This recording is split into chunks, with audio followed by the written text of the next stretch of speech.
Hello and welcome to State of the Economy. We are into 2017 and the effects of demonetization of 1,500 notes are still there, but much reduced from available evidence. In terms of the currency replacement, we are still waiting for the entire currency to be replaced. The withdrawal limits in banks are being relaxed.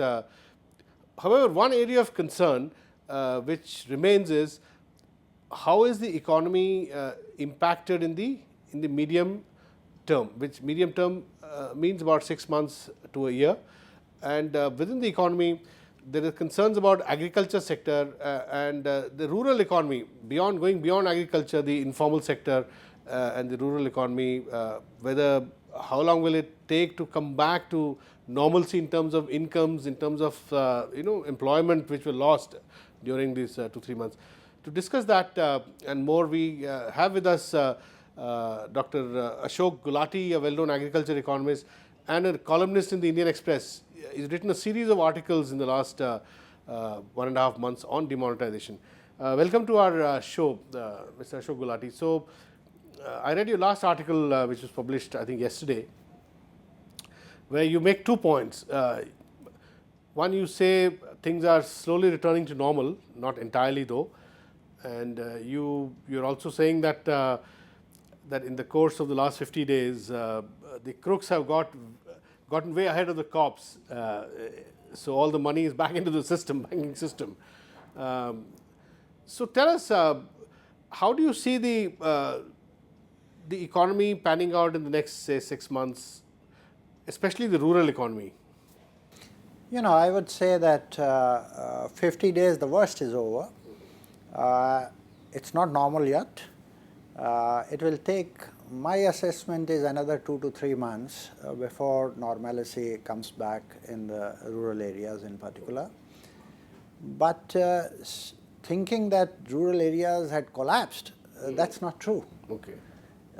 There was a huge fear that because of this cash crunch, the Rabi area, farmers will not be able to get seeds or fertilizers and will not be able to sow the crops. I think that has been proven wrong.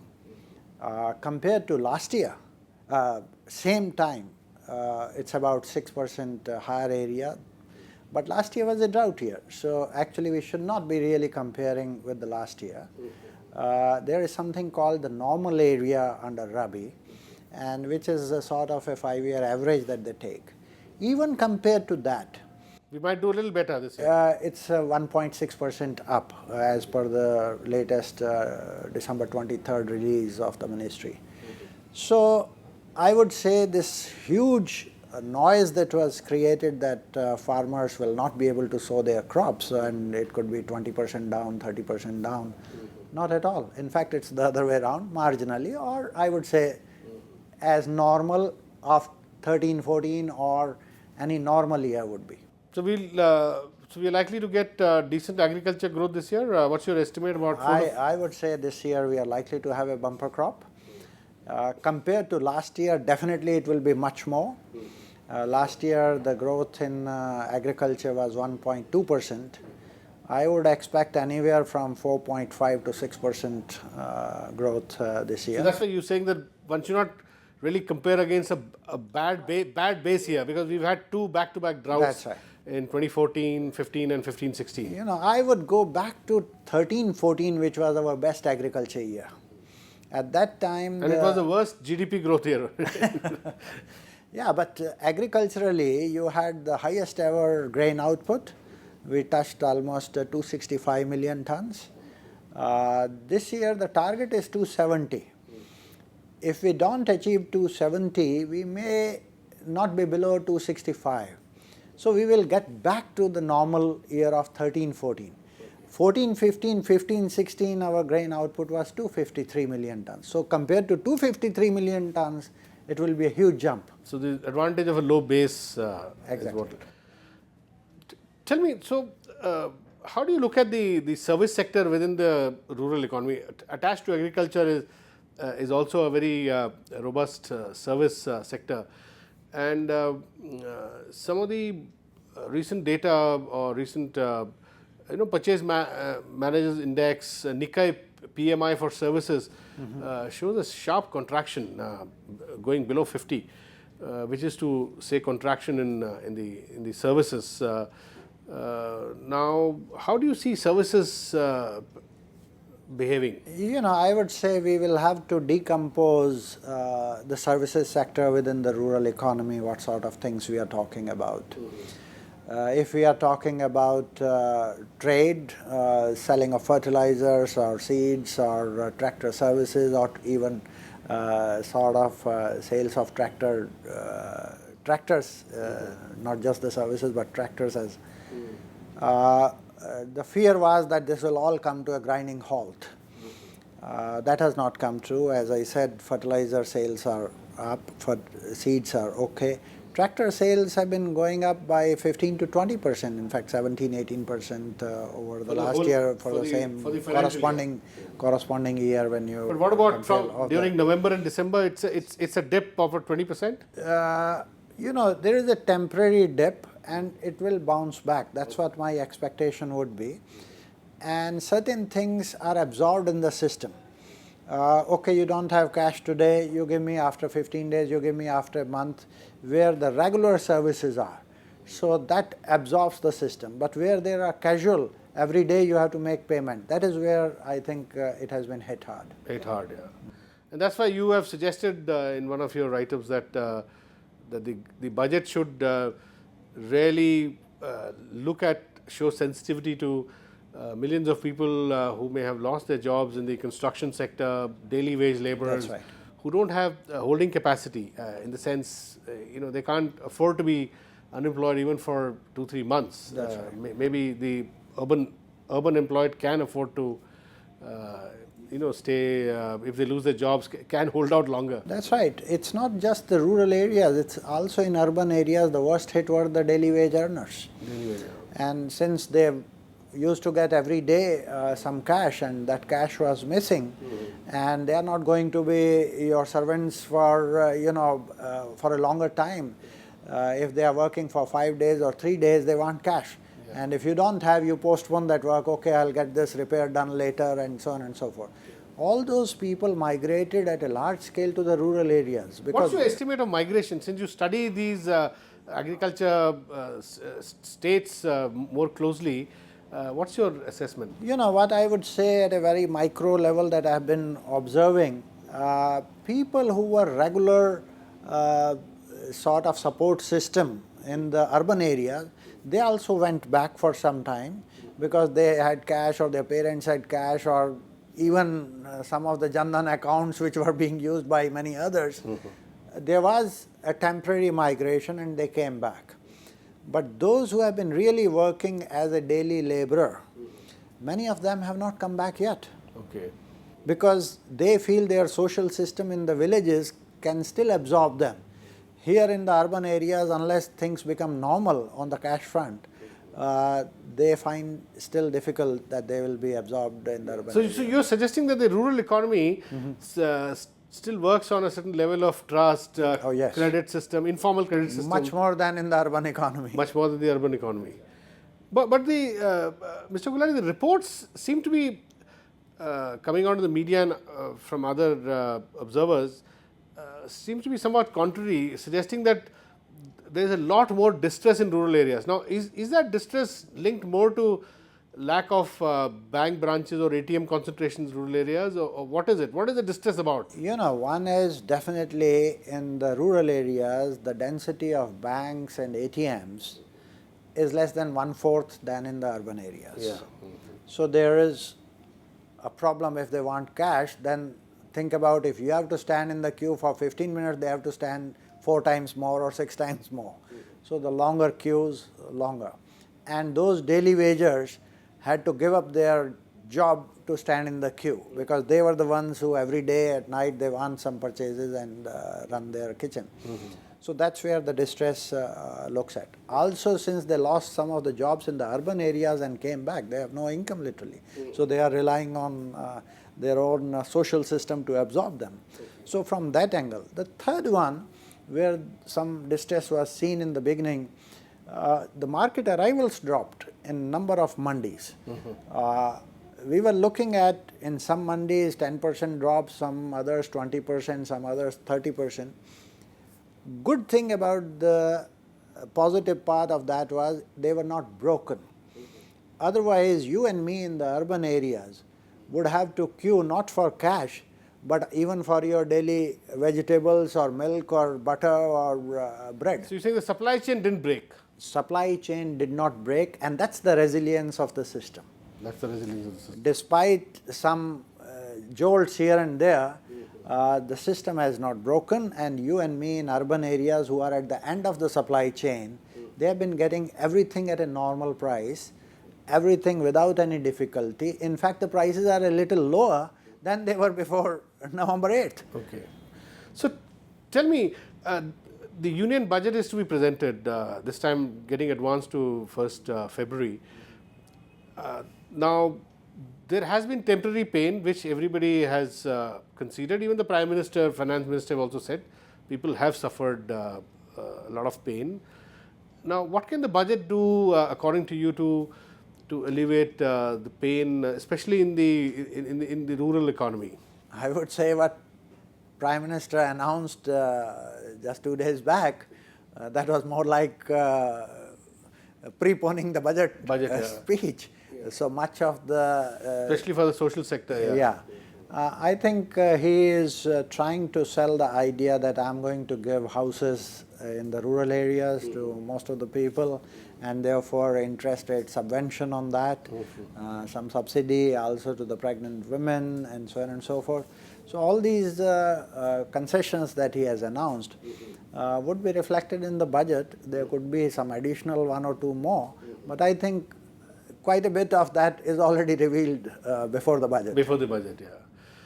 I remember Ashok speaking to you earlier on Rajya Sabha, and you were quite critical of the government not addressing some structural issues which impact farmers and which generally impact the rural economy. Sure. And while these SOPs that post-demonetisation, the SOPs that the Prime Minister announced, they are an increment on, most of them on existing schemes. Sure. But one structural issue that you have kept reiterating, talking about, was the big plan of Har Khet Mein Pani. That's right. And I remember you telling me that the actual investment for taking water to every khet, which would be a huge structural change, positive change for the rural economy, would require at least 1 lakh crore of spending almost every year, whereas the budget provides barely 6,000 crores in the last two. How do you look at some of these big structural promise of structural change which have not come about? You know, one has to look at, and where I was feeling a little dejected or disappointed because we had back-to-back drought, which had happened only 4 times since 1900. And the rural wage growth had virtually come down to 0%. And farmers were even crying for drinking water, what to talk of water for their crops and cattle. So there was a pathetic situation. And that required massive injection of money and streamlining of the irrigation systems and water delivery at a lower cost. And when I looked at the budget, the irrigation budget, in fact, interestingly, the 16-17 budget was a little lower than the earlier years. I said, they are not serious perhaps on this. But then they had NABARD, which they said, okay, 20,000 crores they will raise. To the best of my knowledge, so far, about less than 7,000, 6,500 or something, less than 7,000 crores have been raised. But that's also very small. Very small. So if you are really serious to give Har Khet Ko Pani, you need a major investment in water from the center as well as states. States together are spending 100,000 crores on water. Together. But that also will take us 15 years. You know, only 46-47% of our area is irrigated.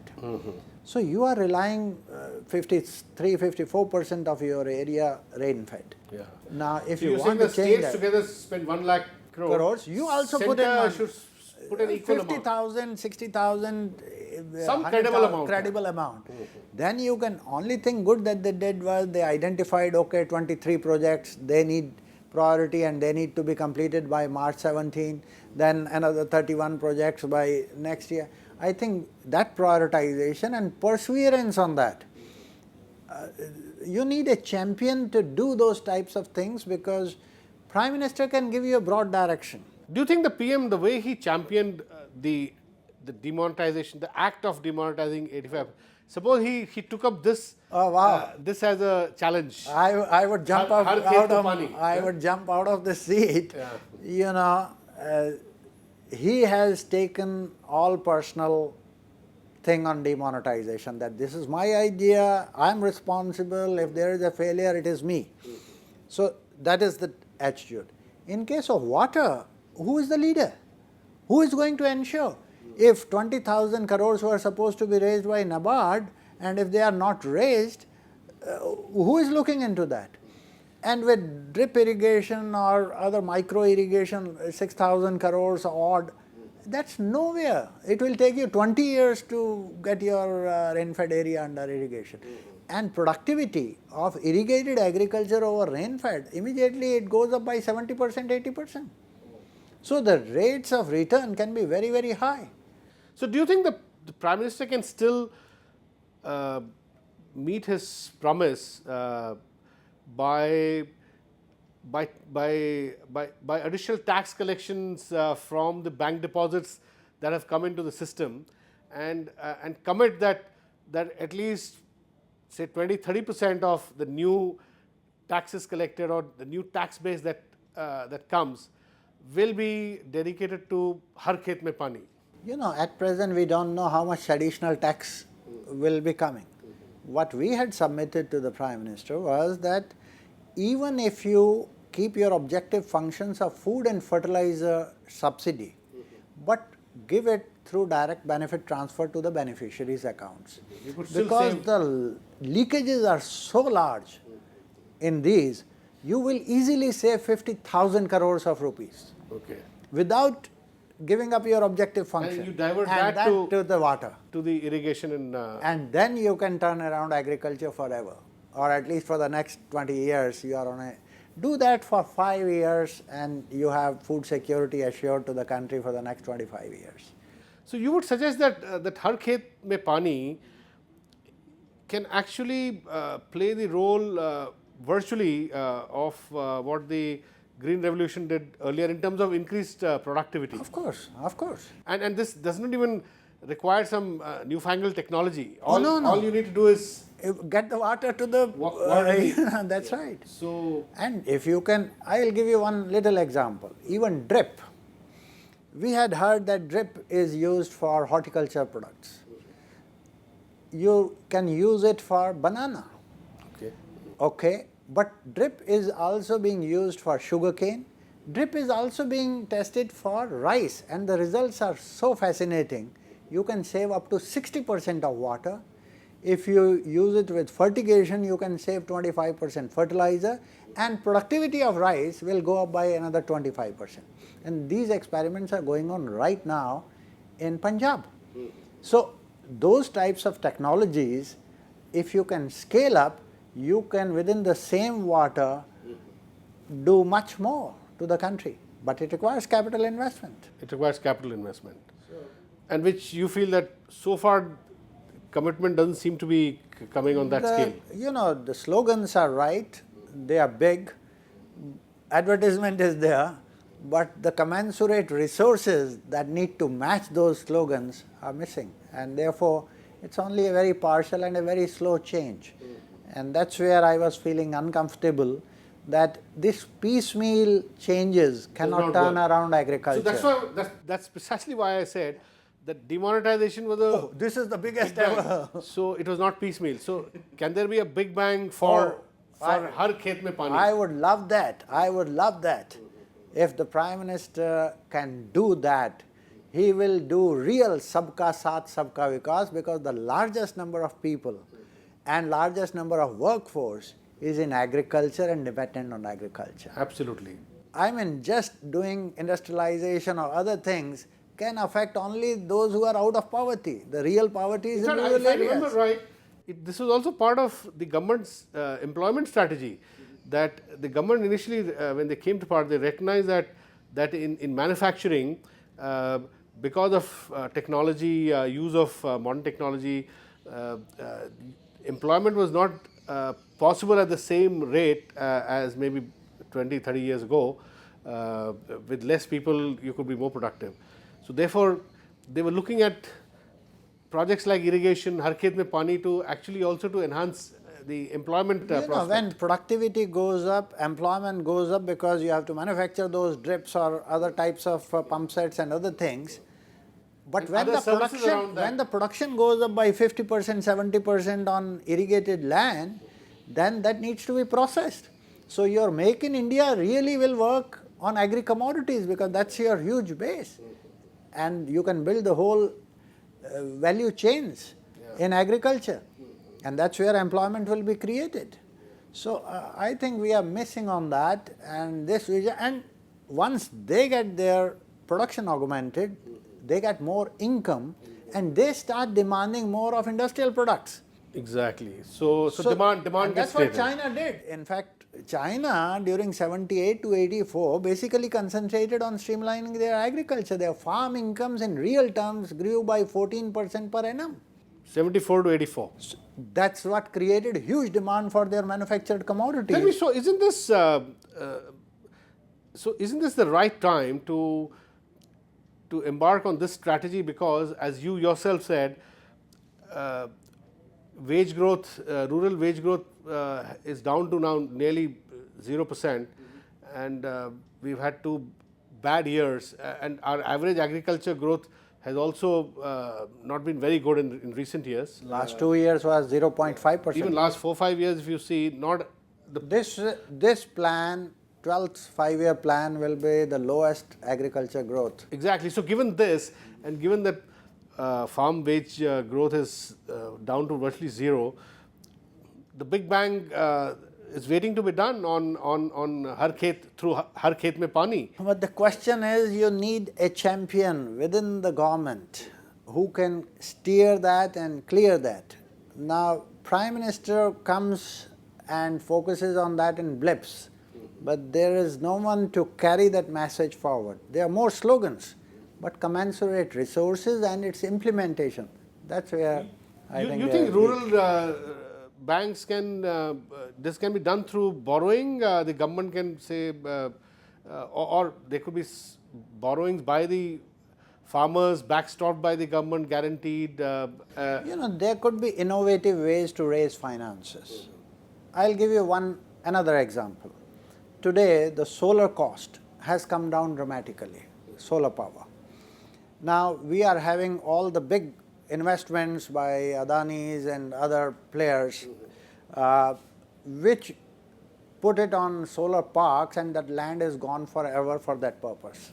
Why don't we bring solar power at 9 feet high on the farmers' plots, where they can grow the crops below, and there is a power generation on those plots. Okay. And we can give them rent on that. They can have a feed-in tariff system to put it in the grid, the surplus power. It will be throughout, it will be a crop that can be harvested every week, every month.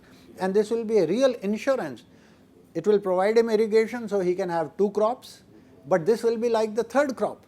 Now, farmer cannot raise capital to do that type of, on This has each to be done hectare. by the government. This can be done through a World Bank loan, $5 billion, and you put, hundreds and thousands of acres on cooperative basis or whatever, and do some pilots on that. So there could be many innovative ways, tax-free bonds you can raise for that type of a thing. But So you could raise you could raise money for irrigation, Har Khet Mein Pani project through tax-free bond. It could be called हर खेत में पानी bonds. Whatever. You know, if you have priority and if you are committed to the largest number of people and those who are poor, because poverty is 75% in the rural areas, where the main occupation is agriculture. Sure. And if you have that commitment, then you have to have a champion who can steer that and raise funds and implement that.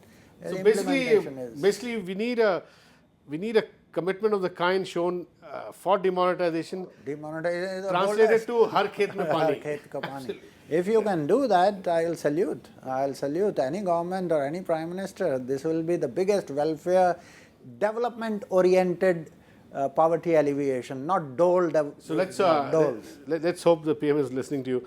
Thank you very much, Dr. Ashok Gulati, for talking to us. Thank you very much. That's all we have in this edition of State of the Economy. We'll be back with you next week. Thanks for watching.